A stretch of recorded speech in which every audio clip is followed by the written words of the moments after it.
Assalamualaikum warahmatullahi wabarakatuh. Selamat pagi, semangat pagi. Salam sejahtera untuk kita semua. Perkenalkan, nama saya Abur Sunaria, NIDN 0024098806. Dosen program studi S1 Ilmu Administrasi Publik pada Fakultas Hukum, Ilmu Sosial dan Ilmu Politik Universitas Terbuka. Pada kesempatan kali ini, saya ingin mempresentasikan PDD UKT-PT bidang pengajaran. Salah satu mata kuliah yang saya ampu yakni Administrasi Perkantoran dengan metode Delivery, Interaction, dan Assessment. Mata kuliah ini dapat diambil oleh mahasiswa pada semester 3 dengan jumlah 3 SKS.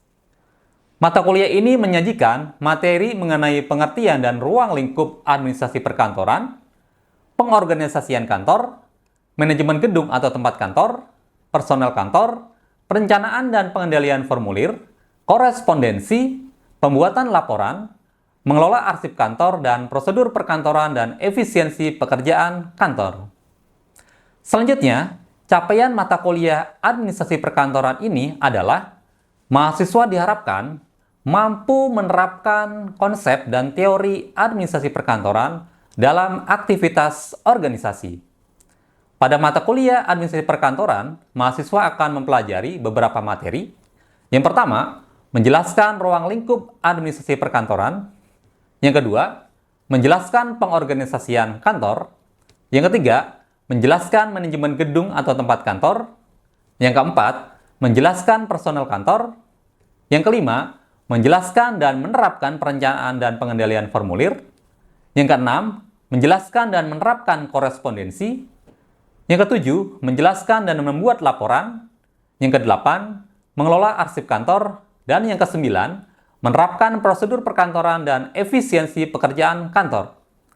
Delivery system mata kuliah administrasi perkantoran menggunakan sinkronus dan asinkronus. Asinkronus berinteraksi melalui Learning Management System atau LMS melalui laman elearning.ut.ic.id. Sinkronus melalui media Zoom atau Microsoft Teams.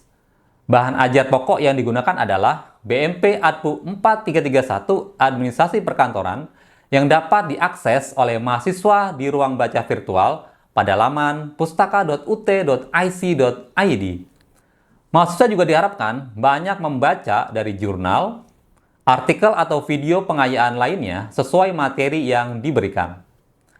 Metode pembelajaran melalui LMS adalah berisi materi, diskusi, dan tugas. Sistem asesmen menggunakan diskusi pada setiap sesinya, tugas mata kuliah sebanyak 3 kali, dan ujian berbentuk esai. Demikian presentasi saya mengenai mata kuliah administrasi perkantoran. Berikutnya, izinkan saya menampilkan pengajaran mata kuliah administrasi perkantoran melalui sinkronus dengan media Zoom atau Microsoft Teams. Selamat menyaksikan. Baik, Assalamualaikum warahmatullahi wabarakatuh. Ya, teman-teman, terima kasih ya sudah hadir pada perkuliahan di hari ini ya. Jadi pada hari ini kita akan membahas mengenai topik ya, yaitu di mata kuliah administrasi perkantoran kayak gitu ya. Nanti saya harapkan teman-teman aktif ya untuk bertanya ya. Jadi seputar tentang mata kuliah ini. Nah, sebelum kita mulai, marilah kita berdoa teman-teman. Semoga perkuliahan pada hari ini bisa berjalan dengan lancar dan diberikan kemudahan. Berdoa menurut agama dan kepercayaan yang masing-masing. Berdoa disilakan.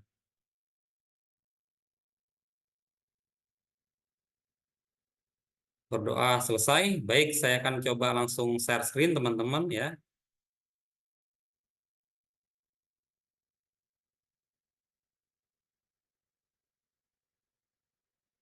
Ya, apakah sudah terlihat teman-teman? Sudah, Pak. Ya, Sudah, sudah Pak. ya. Baik. Ya, sebelumnya saya ingin bertanya dulu nih kepada teman-teman, gimana kabarnya semua? Sehat ya? Iya, baik. Semoga selalu dalam keadaan sehat ya. Tak kurang satu apapun dari teman-teman gitu ya. Oke, baik teman-teman. Ini adalah modul yang ketiga ya di kegiatan belajar 1 dan 2 ya. pada mata kuliah administrasi perkantoran ya. Kita akan belajar mengenai topiknya adalah manajemen gedung atau tempat kantor gitu ya. Nah, teman-teman yang berbahagia, jadi suatu kantor ya, itu kan tempat merupakan pekerjaan ya, melakukan pekerjaan sehari-hari ya, di mana kegiatan itu ya terdiri dari menghimpun berkas ya, lalu ada pencatatan ya, ada penggandaan ya, mendistribusikan dan menyimpan informasi ya, guna membantu pimpinan ya, pimpinan organisasi atau instansi yang tempat teman-teman bekerja ya, dalam proses pengambilan keputusan dan perumusan kebijakan suatu organisasi kayak gitu. Nah, teman-teman, selain sebagai tempat bekerja juga, jadi kantor itu merupakan tempat ya pertemuan ya bagi para pegawai ya atau karyawan ya yang selama mungkin ya kurang lebih 9 jam ya kita itu berada di kantor kayak gitu. Nah, modul ini terdiri dari 3 kegiatan belajar teman-teman, yaitu ada kegiatan belajar 1 ya yang meliputi membahas tentang penentuan lokasi gedung kantor ya. Kalau nanti di KB2 atau kegiatan belajar 2 itu ada membahas tentang tata ruang kantor ya. Lalu yang kegiatan belajar 3 membahas mengenai pengertian umum fasilitas ya atau perlengkapan kantor.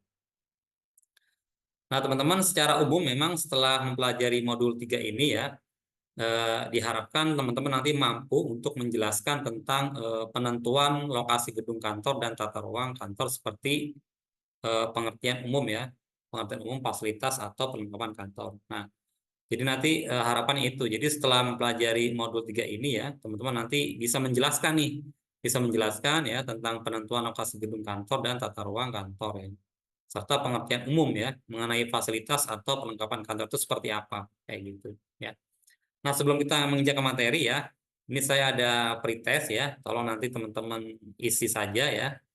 Ada 2 soal yang saya ajukan ya. Ini pretest aja sifatnya ya. Jadi saya ingin tahu ya sebelum nanti saya menjelaskan panjang lebar mengenai manajemen gedung ya. Teman-teman nanti mungkin bisa mengisi ya sebisanya aja ya yang teman-teman ketahui ya. Silakan dicatat dulu ya.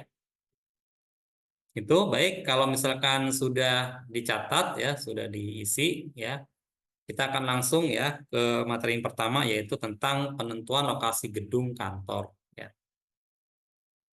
Nah, di sini ada beberapa hal ya teman-teman, ada 7 hal yang perlu teman-teman ketahui ya, penentuan lokasi gedung kantor ya. Yang pertama adalah perencanaan faktor lingkungan kerja ya. Nah, perencanaan faktor lingkungan kerja di sini maksudnya adalah lingkungan kerja itu sangat mempengaruhi ya aktivitas kantor teman-teman ya. Nah, yang kedua adalah teman-teman faktor jarak ya. Jadi jarak ini merupakan hal yang penting ya untuk diperhatikan ya ketika mau membangun gedung kantor ya kayak gitu. Nah, faktor yang ketiga adalah ketika kita mau menentukan lokasi gedung kantor adalah faktor harga atau sewa ya. Ini penting teman-teman ya. Jadi antara keuntungan lokasi gedung ya, gedung kantor yang dapat diperoleh ya karena berada dalam satu kompleks ya, dengan harga atau sewa gedung yang harus dibayar untuk memperolehnya harus dipertimbangkan secara teliti ya. Nah, yang keempat adalah faktor kedekatan dengan pasar tenaga kerja ya. Nah, ini penting teman-teman karena para pegawai yang bertempat tinggal dekat dengan tempat bekerja ya, secara relatif tidak terlalu menuntut penghasilan yang tinggi ya, jika dibandingkan dengan pekerja yang dia rumahnya jauh ya. Itu. Lalu yang kelima adalah faktor jalan keluar masuk pegawai. Ini juga penting teman-teman ya. Nah, apabila jalan keluar masuk pegawai suatu kantor itu dipergunakan pula oleh pegawai atau perusahaan lain ya, ini dapat menimbulkan masalah yang tidak kita inginkan ya. Yang keenam adalah faktor keamanan. Ini juga sangat penting sekali ya. Tentunya kita tidak menginginkan ya kantor kita itu dibobol oleh maling ya. Ini harus diperhitungkan ya. Jangan sampai lingkungan di sekitar kantor kita itu ya itu rawan maling ya. Ini sangat berbahaya ya. Yang ketujuh adalah pengorganisasian ruang kantor ya. Jadi teman-teman nanti ketika misalkan sudah menjadi apa namanya mungkin pimpinan kantor ya, teman-teman misalkan setelah kantornya itu dibangun ya, Jadi bagaimana cara mengisi dalamannya itu ya, dalaman kantor itu seperti apa ya. Sampai sini mungkin ada pertanyaan teman-teman? Atau mungkin nanti di akhir ini saja ya kalau mau bertanya. Jadi ini saya selesaikan dulu baru nanti teman-teman di akhir kalau yang mau bertanya atau diskusi saya silakan gitu ya. Nah, di sini ada yang tahu nggak tata ruang kantor itu apa? Ayo, silakan. Siapa yang mau berpendapat? Izin jawab, Pak. Ya, silakan Mas Rihan. Tata ruang kantor adalah pengaturan ruang kerja yang Mm-mm. telah disusun oleh perusahaan tersebut Mm-mm. untuk semua karyawan untuk menciptakan lingkungan kerja yang nyaman dan efisien. Ada lagi Mas Rihan tambahannya? Cukup ya? Cukup, Pak. Oke, cukup. Iya, terima kasih Mas Rihan atas jawabannya yang sangat luar biasa ya. Jadi benar teman-teman yang dikatakan Mas Rihan tadi ya, kurang lebih ya. Jadi dalam penyelenggaraan kegiatan perkantoran ya teman-teman, salah satu faktor penting ya yang turut menentukan kelancaran pelaksanaan pekerjaan adalah penyusunan tempat kerja ya dan pelengkapan atau perabot kantor ya. Nah, jadi di sini pengertian tata ruang kantor adalah kurang lebihnya adalah bagaimana sebuah kantor itu ya itu disusun alat perlengkapan kantor ya dan perabot kantor pada letak yang tepat ya serta pengaturan tempat kerja yang menimbulkan kepuasan dan kegairahan bagi pegawai untuk bekerja ya. Kadang kan kalau misalkan kita di kantor nih ya kalau misalkan tata ruang kantornya misalkan nggak bagus kan kadang kita merasa ini kan merasa nggak nyaman gitu kan kayak gitu. Jadi nanti ketika misalkan teman-teman ya suatu saat ya jadi pimpinan kantor itu harus bisa ya bagaimana cara menata tata ruang kantor itu sebaik mungkin ya sehingga memberikan rasa nyaman kepada pegawai dan konsumen kayak gitu ya itu. Nah, berikutnya ini ada satu contoh teman-teman proses penyelesaian pembuatan faktur ya misalkan ini saya ambil dari BMP ya. Nah, coba teman-teman perhatikan ya gambar yang A dan gambar yang B ya. Nah, proses yang di gambar A ini teman-teman ya, itu dari permulaan ya diterimanya daftar pesanan sampai pengiriman faktur ya yang telah diketik terdiri dari 9 langkah teman-teman ya. Jadi seperti gambar yang gambar A itu ya. Itu kalau dibuat apa namanya gambar jalan ya itu ada 9 langkah teman-teman. Nah, ternyata jika diteliti ya itu terdapat lalu lintas perjalanan ya itu bersifatnya mondar-mandir ya oleh petugas yang bersangkutan ya. Jadi kalau misalkan dihitung ya itu ada 15 meteran ya dari bolak-balik tadi ya kayak gitu. Nah, setelah diadakan penelitian teman-teman ya itu ada perbaikan ya. Jadi ada perbaikan ya dapat ditetapkan proses penyelesaian yang lebih cepat dan efisien ya. Sebagaimana dilihat pada gambar yang sebelah kanan ya atau gambar B itu tadi ya. Yang tadinya 9 langkah menjadi 7 langkah ya. Dan semula tadi mondar-mandir itu dihitung 15 meter ya. Ternyata dengan dipangkas tadi menjadi 6 meter saja ya. Itu. Jadi ini perlu diperhatikan juga ya kayak gitu. Nah, di samping itu juga ruang yang digunakan itu menjadi lebih kecil ya, sehingga masih dapat diberikan tambahan beberapa meja lagi untuk tambahan pegawai apabila dibutuhkan kayak gitu. Nah, teman-teman, jadi penyusunan tata ruang kantor yang baik ya, itu memiliki peranan ya. Yang pertama adalah mencegah pengangguran tenaga dan waktu ya. Jadi di sini pengertiannya adalah mencegah pengangguran tenaga dan waktu para pegawai ya. Lalu yang kedua teman-teman ya, itu menjamin kelancaran proses penyelesaian pekerjaan ya. Jadi dengan penyusunan tata ruang kantor yang baik ya, itu kelancaran proses penyelesaian pekerjaan itu lebih baik daripada tata ruang kantor yang penataannya itu kurang rapi ya, kayak gitu. Lalu yang ketiga adalah meningkatkan pemakaian ruang secara lebih efisien ya. Jadi untuk poin 3 ini ya, itu meningkatkan pemakaian ruangan ya secara lebih efisien yaitu luas lantai tertentu dapat digunakan untuk sejumlah pegawai secara optimal ya. Lalu yang keempat adalah mencegah para pegawai di bagian lain terganggu oleh publik yang akan menemui bagian tertentu ya. Jadi dengan penyusunan tata ruang kantor yang baik ini ya, itu mencegah pegawai bagian lain itu merasa terganggu ya. Kayak gitu. Kadang kan kita kalau misalkan di kantor itu kan saling bertemu ya. Nah, kalau penataan kantornya kurang baik, nanti dia ketika lagi konsentrasi dalam bekerja, dia akan terganggu ya kalau penyusunannya kurang bagus ya. Yang kelima adalah menciptakan kenyamanan kerja bagi para pegawai ya. Ini sudah jelas ya. Dengan penyusunan tata ruang kantor yang baik ya, maka kenyamanan bekerja oleh para pegawai ini akan terjamin ya gitu. Yang keenam adalah memberikan kesan yang baik bagi para pengunjung. Jadi penyusunan kantor yang baik ya, ketika misalkan ada konsumen ya, atau ada pelanggan yang datang ya, atau masyarakat ya, itu masyarakat pasti akan menilainya bagus ya. Berbeda dengan tata ruang kantor yang tidak baik ya, tentunya masyarakat atau pelanggan ya, atau konsumen menilainya pasti akan negatif kayak gitu ya. Jadi ini perlu menjadi perhatian bersama ya. Yang ketujuh adalah mengusahakan adanya keleluasaan ya. Nah, jadi mengusahakan adanya keleluasaan ini maksudnya adalah gerak pegawai yang sedang bekerja itu ya, itu kemungkinan pemanfaatan ruangannya itu bagi keperluan lain pada waktu tertentu ya, dan kemungkinan perkembangan dan perluasan kegiatan di kemudian hari ya. Ada 4 hal ya untuk pedoman menyusun tata ruang kantor yang baik ya. Yang pertama yaitu mengenai asas ya, asas pokok penyusunan tata ruang kantor. Yang pertama adalah asas jarak terpendek ya. Maksudnya di sini adalah dengan tidak mengabaikan hal-hal yang bersifat khusus ya.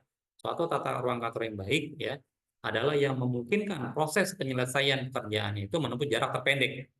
Lalu yang kedua adalah asas rangkaian pekerjaan.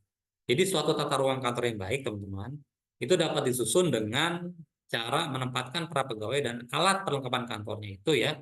Yang ketiga adalah asas penggunaan segenap ruang ya. Ini maksudnya adalah suatu tata ruang kantor yang baik ya. Itu dapat tercipta dengan cara menggunakan sepenuhnya segenap ruang yang ada. Nah, yang keempat adalah asas kemungkinan perubahan ya atau fleksibilitas. Jadi suatu tata ruang kantor yang baik itu ya, itu adalah dapat diubah atau disusun kembali dengan tidak terlalu rumit ya. Yang berikutnya adalah petunjuk tentang penempatan unit kerja atau petugas ya. Jadi misalkan penempatan unit kerja pelayanan publik ya. Nah, unit kerja yang memang tugasnya melayani publik secara umum, teman-teman ya, itu hendaknya ditempatkan di tempat yang memang banyak dikunjungi oleh orang-orang ya atau masyarakat ya dari luar organisasi. Nah, yang kedua adalah penempatan unit kerja yang berkaitan ya. Jadi di sini maksudnya unit-unit kerja yang kerjaannya berhubungan erat satu sama lain ya, itu hendaknya dikelompokkan pada suatu tempat ya, jangan dipisah-pisah ya. Nah, yang ketiga adalah unit kerja pusat ditempatkan di tengah ya. Jadi unit kerja pusat yang mengerjakan semua kegiatan tata usaha ya bagi seluruh organisasi ya. Dalam hal ini unit kerja yang penting ya, itu harus ditempatkan di tengah-tengah. Nah, yang keempat adalah unit kerja yang bersifat gaduh ditempatkan terpisah. Yang kelima adalah unit kerja dengan jumlah banyak disediakan ruang terbuka. Nah, yang keenam adalah unit kerja yang membutuhkan ketelitian ya, itu diberikan ruang dengan cukup cahaya ya.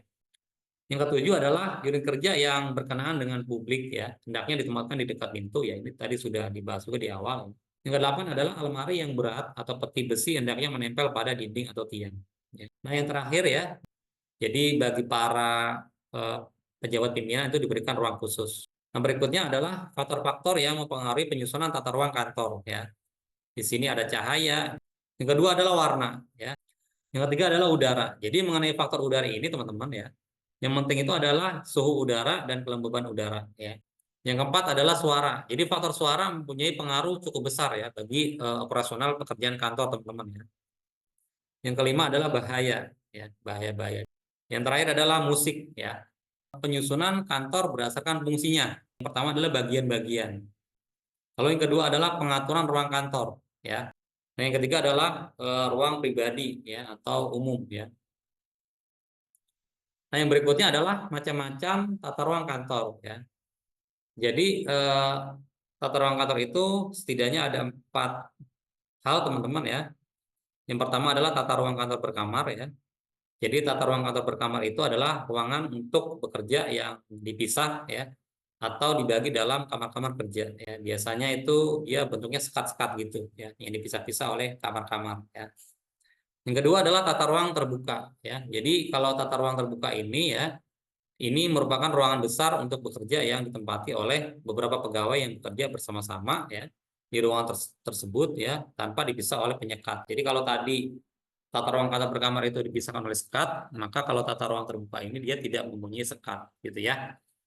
Nah, berikutnya adalah tata ruang kantor berhias. Nah, biasanya ruangan untuk bekerja ini tuh dihiasi oleh taman-taman ya, dekorasi ya, pernak-pernik, ada lukisan dan sebagainya. Jadi menambah kesan semangat untuk bekerja kayak gitu ya. Dan yang terakhir yang keempat adalah tata ruang kantor gabungan ya. Jadi ini gabungan antara bentuk berkamar ya, lalu ada tata ruang kantor terbuka dan tata ruang kantor berhias. Jadi gabungan antara ketiga tadi ya, kayak gitu.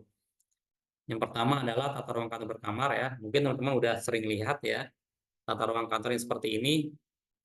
Ini adalah contoh tata ruang kantor berkamar. Nah, kalau yang terbuka gimana? Kalau yang terbuka adalah seperti ini teman-teman ya. Jadi dia bentuknya tanpa penyekat ya. Nah, kalau yang berhias dia seperti ini. Jadi ada hiasan-hiasan ya, ada bunga-bunga ya, ada tanaman, ada lukisan, pernak-pernik lain ya. Jadi menambah kesan lebih estetik gitu ya. Nah, yang terakhir adalah tata ruang gabungan. Jadi dia gabungan dari yang ketiga tadi ya. Ini lebih modern ya dari yang tiga tadi ya, kayak gitu. Ini pun mungkin sama ya, pernah teman-teman lihat juga mungkin ya, kayak gitu.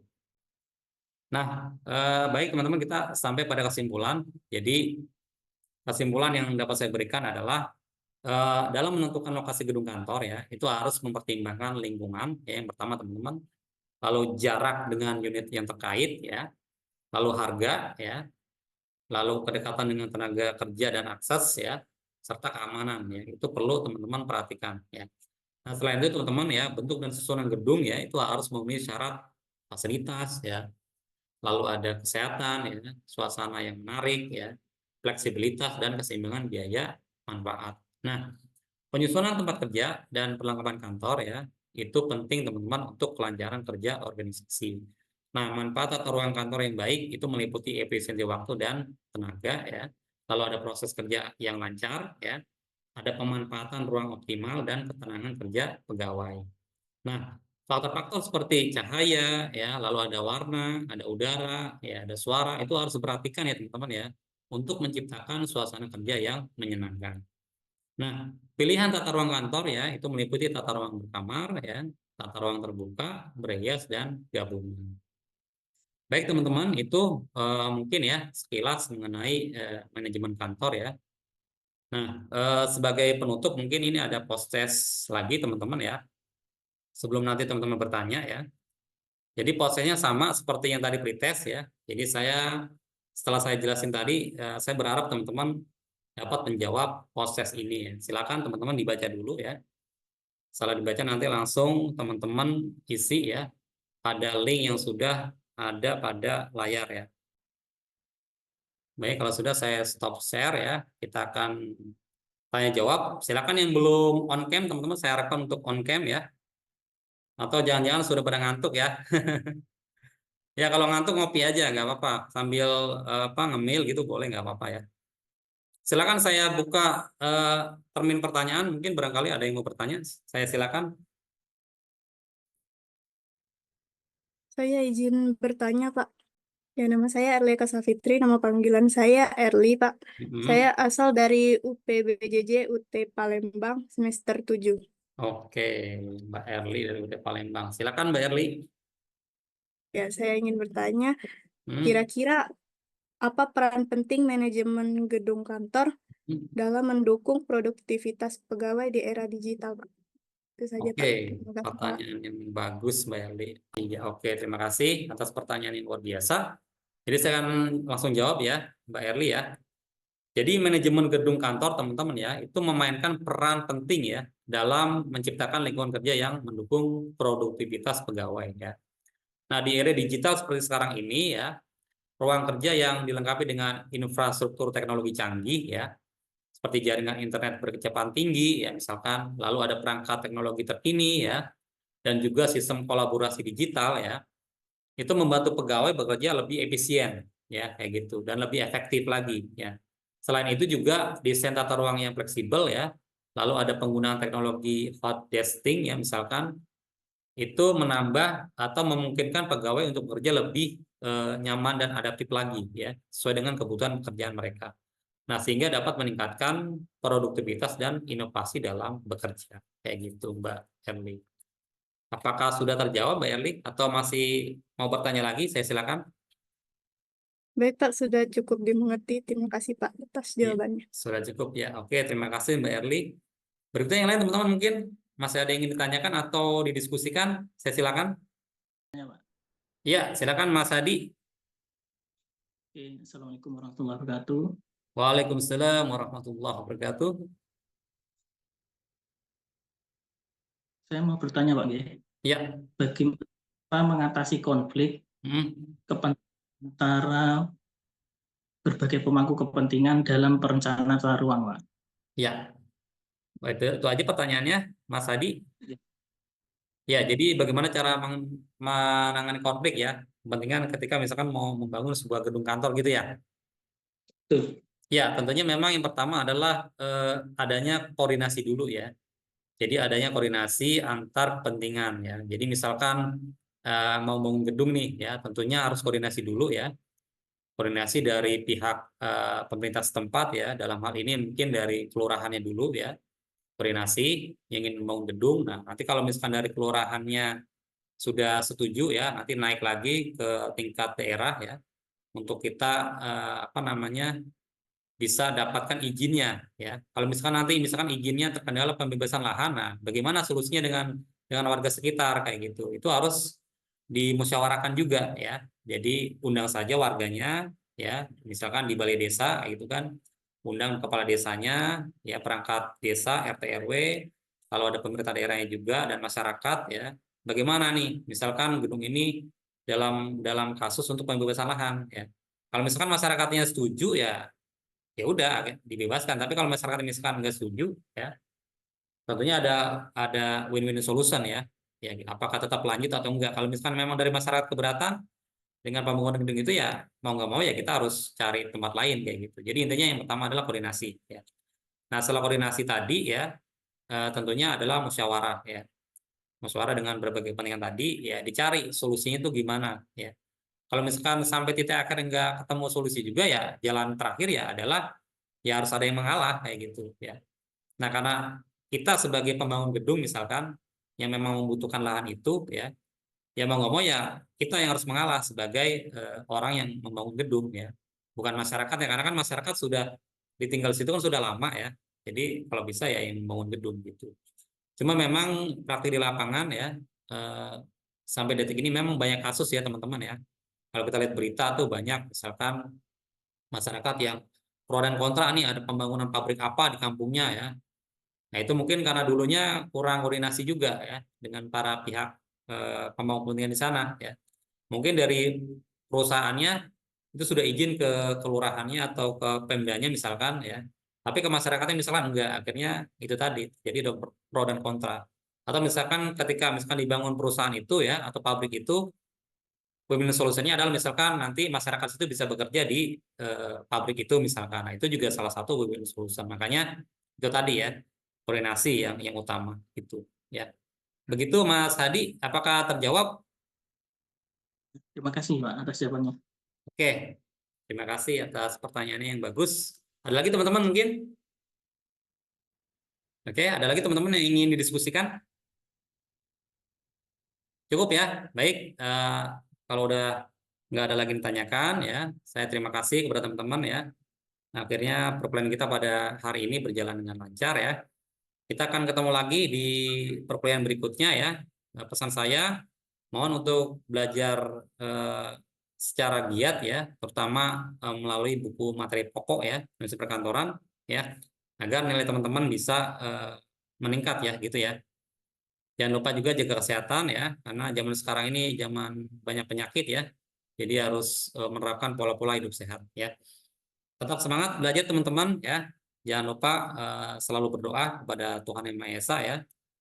Semoga ikhtiar kita selalu diberkahi oleh Tuhan Yang Maha Esa ya. Itu dari saya ya. Saya mohon pamit sampai ketemu pada perkuliahan berikutnya ya. Assalamualaikum Ya, Pak. warahmatullahi wabarakatuh. Waalaikumsalam. Waalaikumsalam warahmatullahi wabarakatuh. Warahmatullahi wabarakatuh.